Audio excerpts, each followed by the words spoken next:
These are some scanning electron microscopy images of micro-electromechanical systems that I worked on starting around the year 2001-2002. We were building the facility in 2001. Pretty much had it up and running by the end of 2002. So this is about 20 years old. Actually, this stuff is even older because this was down at USF St. Pete.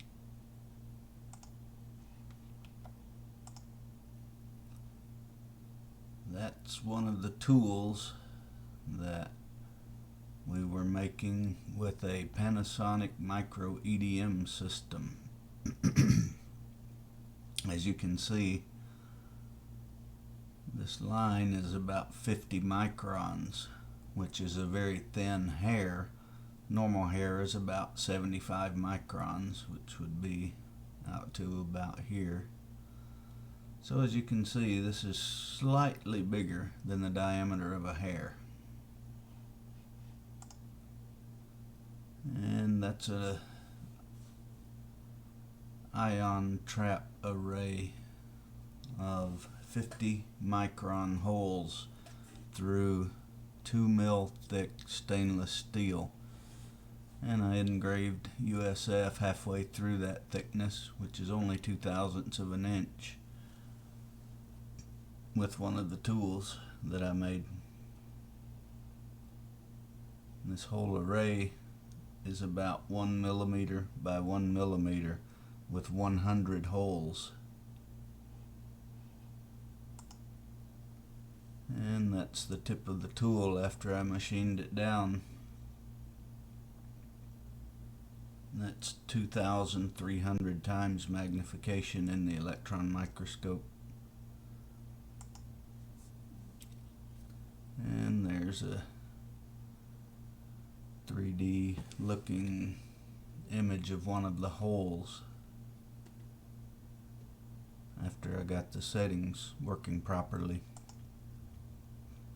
And that's a zoomed up view of the surface after. This was done by electrical discharge machining.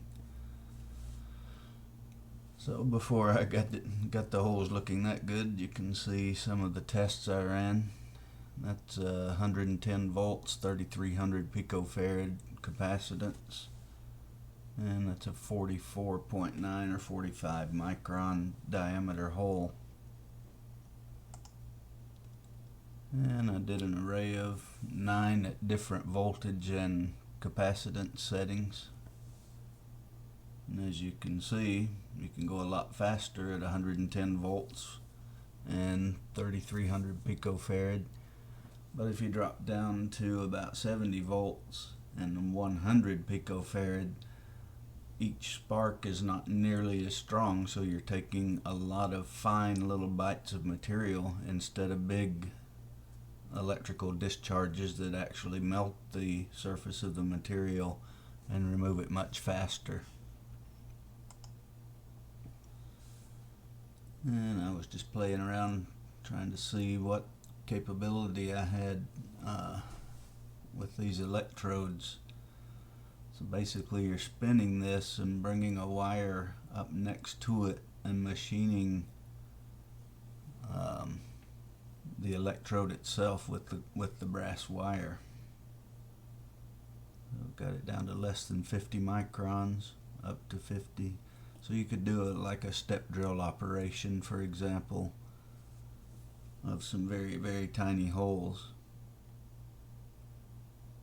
And this is one of the first MEMS devices that some of the researchers were working on, our MEMS program.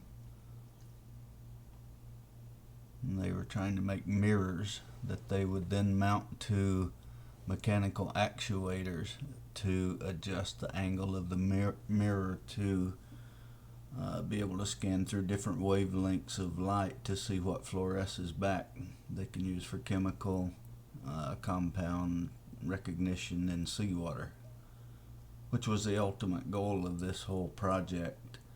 It was to shrink a laboratory down to a shoebox sized device that would sit on the ocean floor for 10 years, generate its own power with aluminum or other fuel cells, use microfluidics to take in a sample of the seawater, use spectrometers using these mirrors and so on to determine what was in the water, and then RF capability to transmit this information back to the laboratory.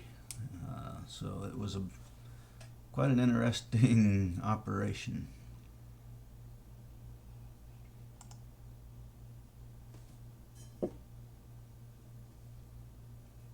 Another ion trap array.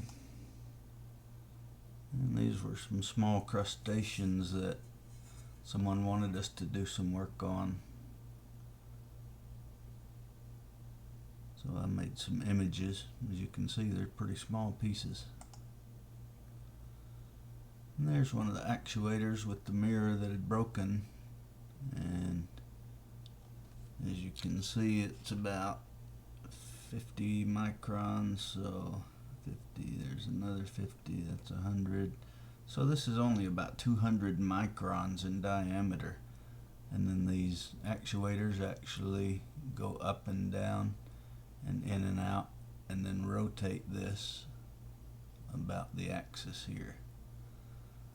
So when the mirror is flipped up, a laser hits the mirror, bounces off, and they can very finely adjust the angle of incidence of the laser onto the mirror, and then the computer can figure out what light is refracting and what is reflecting and what materials you're actually looking for. And it's an up close shot of the joint itself that failed. And that's a top-down view using backscattered electron imaging. So now we're imaging the electrons that bounce off the nucleus that come off with either much higher or much lower mass. The amount of kinetic energy when the electron hits the nucleus is much higher than when it just ejects an electron. So this gold coating, gold being much denser, the electrons come off with a much higher energy. So the silicon drift, I think it is, detector that detects these electrons can actually see one atomic number in a shade of gray. So you can do some very interesting things. So this, for example, is all silicon, and this is gold. So the gold is a higher atomic number, so it shows up much brighter. And this USF is about 10 microns. So a hair at this scale would be about from here to here. So a hair would cover up most of this gear. There's another close-up image of it. And those electrons we're using for this image are coming out down the column of the electron microscope with an accelerating voltage of 15,000 volts. So that's able to penetrate slightly into the surface versus about 1,000 volts, or we can go all the way up to 30 kV in some circumstances. And there's a interesting little MEMS project that one of the engineers came up with. So they're rowing along, dropped one of their oars here, looks like. Uh-oh. Nobody was watching, they crashed into the seawall. World's smallest crash. This was very interesting when I went up to, I think it was Amray in Bedford, Massachusetts in about 1992 for electron microscopy school. Dr. Bill Redmond was the professor that was teaching the electron microscopy class, and he told us about being able to mount a insulator in like carbon paste, then put it inside the SEM, and then vary the voltage carefully with the electron beam so you didn't melt the surface of the plastic, but you could actually build up a charge, and when it balanced exactly, then the electron beam would hit the tiny little ball that came from the hinge of a little plastic box, about the size of a ballpoint pen, or a little bit larger tip. So, but anyway, it's a perfect sphere. So when you charge that up, the impending electron beam comes down, and as you scan that beam, it actually bounces up and scatters the electrons off the whole inside of the electron microscope. And the secondary electron detector has a positive voltage of about 600 volts on it, so it just vacuums all these electrons up.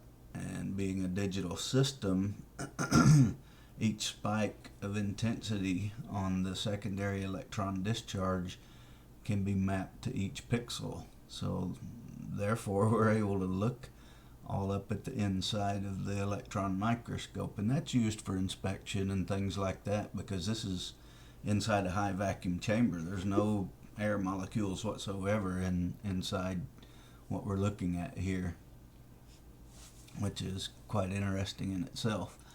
But anyway, one of these mirrors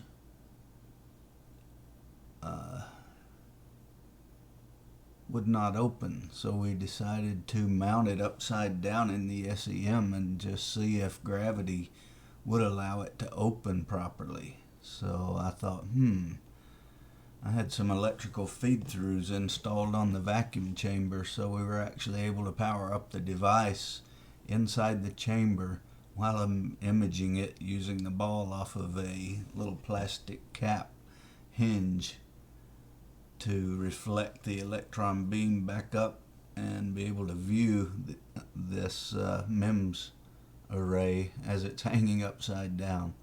So that was some pretty cool work. Enjoyed that. Thanks. My very first video.